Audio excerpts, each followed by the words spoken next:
Hello, beautiful brothers, sisters. Hope you're doing very well today. And I really just wanted to come on here today to talk a little bit about decisions. And this is because I was remembering of a phrase that was really present when I first started my journey into self-development and self-growth. And this phrase was, or is, everything that you seek is already inside of you. And I always find it like such a big cliche, like how is it possible that everything that I seek is already inside of me? I mean, if I seek like a beautiful and deep, intimate relationship, I can't, it's somebody outside of me, so it doesn't depend from what I have inside. And yeah, if I want peace in the world, well, like I can't do anything about it. So I was always really struggling with this part of really, really making a deep decision about like, yeah, like everything that I seek inside of me. I want to decide that and live by that. And it's so hard sometimes with spiritual things, concepts, to actually integrate them because it's hard to put them into words. And when you put it into words, they become cliches. So this phrase is a big cliche for me, and it can be interpreted in many different ways. But that's the thing. Like when we actually understand that the difference between a cliche and your own deep truth is the fact that you make a decision about it. So I made so many decisions in my life. I made decisions that brought me to the other side of the world, living in a country where I didn't speak the language, and I traveling solo in countries where I was scared at first and didn't know anything, to even like making decision about finishing a relationship that was not nourishing my growth and my evolution. And all those decisions were like a full body fuck yes, as my mentor says. And that's the thing. Sometimes we don't make the true decision, deep decision of really switching our way of thinking, our way of behaving, because we actually having rewards from it. So I would not integrate completely this phrase. I would not embody this decision of actually seeking everything that I was seeking outside, seeking it inside of me, because I could, like that, continue be in the victim mode.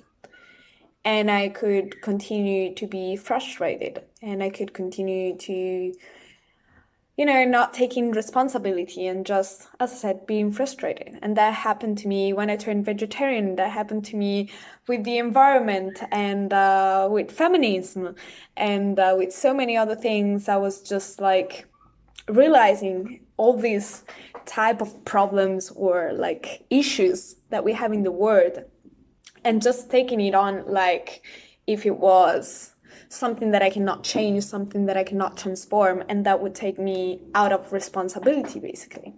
So when I started implementing these things really into my life and just saying, you know what, I will take full responsibility for it and really make a decision about it, the first thing that I had to change was my programming in my mind. Because I always saw myself or identified myself as a pessimist and somebody that couldn't be okay with everything that was happening in the world, or an empath. And being an empath for me meant being overly sensitive to everything and everyone happening, like to everything happening around me and to the feeling of everyone around me. But the other day I was listening to this beautiful sister, and she said something really interesting, like empaths take many times this sensibility that they have, instead of taking it as a responsibility to heal and to grow and to be that kind of channel for other people, they take it to put themselves into the victim mode and say, I feel too much, I get too much from my surroundings, that I'm overwhelmed and I can't do anything about it. And so when I actually started saying, I will do something about it, even if it is, I want peace, okay, I want peace in the world, but I'm not having peace inside myself. And one of my other mentors actually did a very great reflection about this the other day, about how we have war in the world because we have war inside. So if I want to make peace and if I want to find peace outside, I first have to find it inside. If I want to find pleasure and passion in my romantic life, I need to be and find that passion and pleasure inside of me with myself first. And that is very interesting because when you actually become your own turn on, when you actually burn with passion, it's inevitable to actually have that when you are with somebody else. But now there is one little problem. Like normally, we always think that these things come from the outside and we always seek them outside of us. And now the very interesting thing is when we start doing the work of forcing a little bit of discipline into actually experiencing that, into actually putting ourselves out there and say, okay, you know what? I'm stressed, I'm frustrated. I will take a moment to take a deep breath. And I will dig deep, deep, deep into myself to actually find a little bit of peace that I can find and just grab it and hold on to it.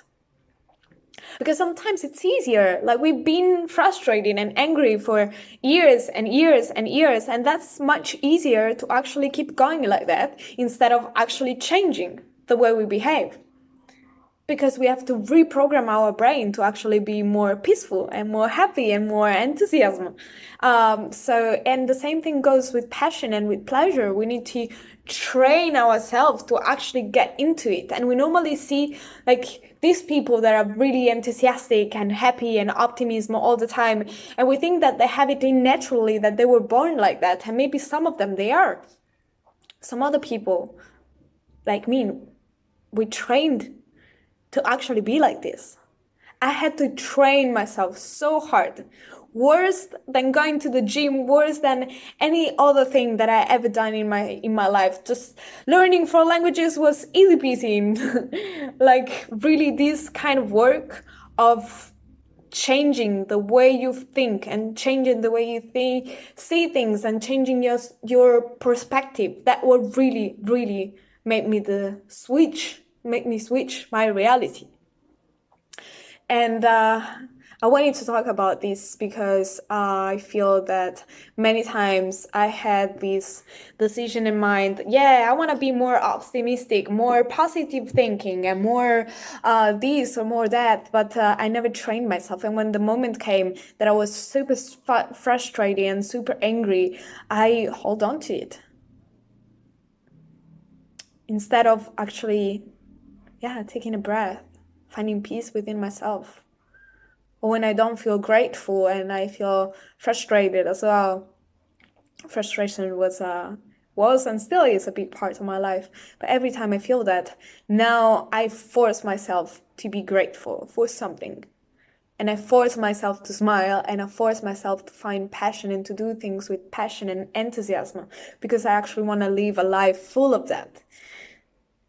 And so many times we just wait for something outside of us to be that.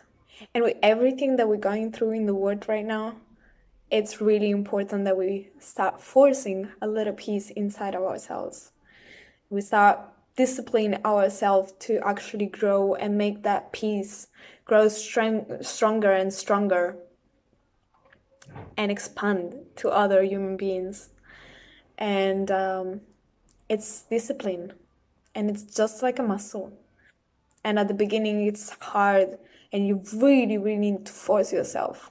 As when you start training and you really need to force yourself to go to the gym or to increase the weight or whatever it is, you need to force it a little bit into yourself. But then it starts becoming easier and it starts becoming more, you start enjoying it more. And the same thing goes with peace, with passion, with pleasure. You need to discipline yourself, to train yourself to get the things that you're seeking outside. And once you start vibrating like that, everything else outside will present itself in your reality, and your reality will switch and become more playful, more peaceful, happier, and with a lot more passion and pleasure into it with all the people that you meet. So yeah, I just wanted to share this little message with you today. I hope that serves you somehow, and yeah, I'll see you soon.